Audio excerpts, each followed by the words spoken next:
ಕನ್ನಡ ಎನೆ ಕುಣಿದಾಡೆನ್ನೆದೆಯ ಕನ್ನಡ ಎನೆ ಕಿವಿ ನಿಮಿರುವುದು ಕಾಮನ ಬಿಲ್ಲಿನ ಕವಿಯೊಳು ತೆಕ್ಕನೆ ಮೈಮನ ಮರೆಯುವುದು. ನಮ್ಮ ಕವಿಗಳು ಕನ್ನಡ ನಾಡನ್ನು ಎಷ್ಟು ಅದ್ಭುತವಾಗಿ ವರ್ಣಿಸಿದ್ದಾರೆ ಅಂದರೆ, ನಾವು ಜ್ಞಾನಪೀಠ ಪ್ರಶಸ್ತಿ ವಿಜೇತರ ಕವಿಗಳ ಕಾವ್ಯ ಕವನಗಳನ್ನು ಓದಿದಾಗ ಕನ್ನಡ ನಾಡಿನ ವಿಶೇಷತೆ ಬಗ್ಗೆ ಗೊತ್ತಾಗುತ್ತೆ.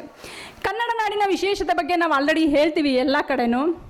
ನಮ್ಮ ನಾಡಗೀತೆ ಒಂದನ್ನು ನಾವು ಸರಿಯಾಗಿ ಅರ್ಥ ಮಾಡಿಕೊಂಡ್ರೆ ನಮ್ಮ ಕನ್ನಡ ನಾಡು ಎಷ್ಟು ಸಮೃದ್ಧಿಯಾಗಿದೆ ಅಂತ ನಾವು ತಿಳ್ಕೊಬೋದು. ಅದನ್ನು ನಾವು ಕನ್ನಡ ನಾಡಿನ ಸಮೃದ್ಧಿಯ ಬಗ್ಗೆ ತಿಳಿಬೇಕು ಅಂದರೆ ಆ ನಾಡಗೀತೆಯನ್ನು ನಿಧಾನವಾಗಿ ಒಂದು ಸಲ ಕೇಳಿ ಅರ್ಥ ಮಾಡಿಕೊಂಡ್ರೆ ನಮ್ಮ ಕನ್ನಡ ನಾಡಿನ ಸಮೃದ್ಧಿಯ ಬಗ್ಗೆ ತಿಳ್ಕೊಬೋದು. ಅದಷ್ಟೇ ಅಲ್ಲ, ನಮ್ಮ ಕವಿಗಳು ಒಂದು ಕಾವ್ಯ ಕವನಗಳನ್ನು ರಚಿಸಿದಾರಲ್ಲ, ಅದರಲ್ಲಿ ಏನಿದೆ ಅಂತ ನನ್ನ ಒಂದು ತಿಳ್ಕೊಂಡಿರೋದನ್ನು ನಾನು ನಿಮ್ಮ ಹತ್ರ ಒಂದು 2 ನಿಮಿಷ ಹಂಚ್ಕೊತೀನಿ ವಿಷಯ.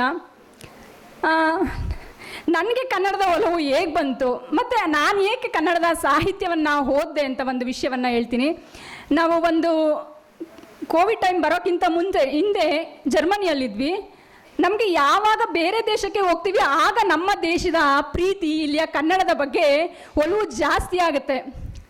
ಇಲ್ಲಿದ್ದಾಗ ಅದ್ರ ವ್ಯಾಲ್ಯೂ ನಮಗೆ ಗೊತ್ತಾಗಲ್ಲ. ಹೊರದೇಶಗಳಲ್ಲಿದ್ದಾಗ ನಮಗೆ ಯಾವಾಗ ಅದು ಕಾಣಿಸ್ತಾ ಇರಲ್ಲ, ಹಾಗಾದ್ರೆ ಒಲವು ಇನ್ನೂ ಜಾಸ್ತಿ ಆಗುತ್ತೆ. ಯಾಕೆಂದರೆ ಈಗ ನಮಗೆ ಮಕ್ಕಳಿಗೆ ಕನ್ನಡ ಮಾತಾಡೋಕ್ಕೆ ಯಾರೂ ಸಿಗ್ತಾ ಇರಲಿಲ್ಲ, ಫ್ರೆಂಡ್ಸ್ ಎಲ್ಲ. ಆವಾಗ ನಾನೇ ಮಕ್ಕಳಿಗೆ ಕನ್ನಡವನ್ನು ಹೇಳ್ಕೊಡ್ಬೇಕಾಯ್ತು. ಆ ಸಂದರ್ಭದಲ್ಲಿ ನಾನು ಏನು ಮಾಡ್ತಿದ್ದೆ ಅಂದರೆ, ಭಾರತಕ್ಕೆ ಬಂದ ಸಂದರ್ಭದಲ್ಲಿ ಕತೆ ಪುಸ್ತಕಗಳನ್ನ ತೆಗೆದುಕೊಂಡು ಹೋಗ್ತಿದ್ದೆ ಮಕ್ಕಳಿಗೆ. ಆ ಕನ್ನಡವನ್ನು ಮಕ್ಕಳಿಗೆ ಕಲಿಸುವ ಸಲುವಾಗಿ ಕತೆ ಪುಸ್ತಕಗಳನ್ನು ಓದ್ತಾ ಸಾಹಿತ್ಯ ಆಸಕ್ತಿ ನನ್ನಲ್ಲಿ ಉಂಟಾಯಿತು.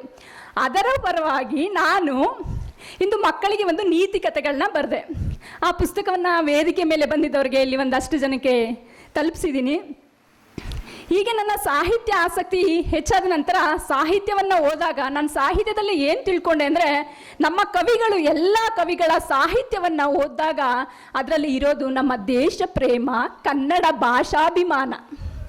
ಏನನ್ನು ನೋಡಿದ್ದೀವಿ ಅಂದರೆ, ಅದಷ್ಟೇ ಅಲ್ಲ, ನಮ್ಮ ಮುಂದಿನ ಪೀಳಿಗೆಗೆ ಬೇಕಾದ ಜೀವನದ ಮೌಲ್ಯಗಳು ಮತ್ತು ಪ್ರಕೃತಿ ಪ್ರೇಮ.